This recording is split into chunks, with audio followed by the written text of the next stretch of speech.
Viewers ఎలా ఉన్నారు? బాగున్నారా? నేనైతే చాలా బాగున్నాను. ఇవాల్టి వీడియో ఏంటంటే ఎవరికీ యూజ్‌ఫుల్ అవ్వదు. బట్ ఒక ఇన్ఫర్మేటివ్ వీడియో అనమాట. మా మమ్మీ నేను ఎక్కడికైనా బయటికెళ్తున్నా అంటే భయపడతది. రోడ్ మంచిగా క్రాస్ చేయి, జాగ్రత్తగా రా అది ఇది అని. సో, ఇక్కడ ఎలా ఉంటదో మా మమ్మీకి తెలవదు కదా! అట్లనే చాలామంది పేరెంట్స్‌కి తెలవదు. సో, అందుకని వీడియో తీద్దాము అనే ఐడియా వచ్చిందనమాట.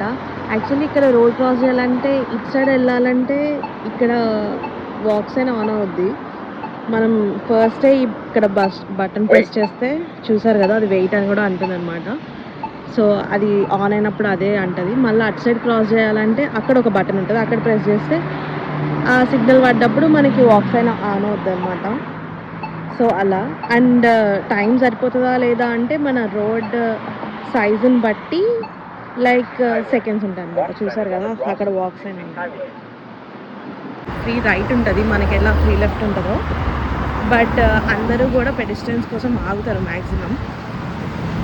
అది రూల్ అనమాట ఇక్కడ. అండ్ ఇందాక చెప్పినట్టు మన రోడ్ లెంత్ ప్రకారం ఈ సెకండ్స్ అయితే ఉంటుందన్నమాట. రోడ్ పెద్ద సిగ్నల్ క్రాస్ చేయాలి అనుకుంటే 45 సెకండ్స్, చిన్నదైతే ఒక 15 సెకండ్స్ అట్లా ఉంటుందన్నమాట. ఐ డోంట్ నో ఎంతవరకు నా వాయిస్ వినిపిస్తుందో. బట్ ఇవాళ వీడియో అయితే అదనమాట. మీరైతే సబ్స్క్రైబ్ చేసుకోండి, అలాగే బెల్ ఐకాన్ కూడా ప్రెస్ చేసేయండి. Tata, bye bye.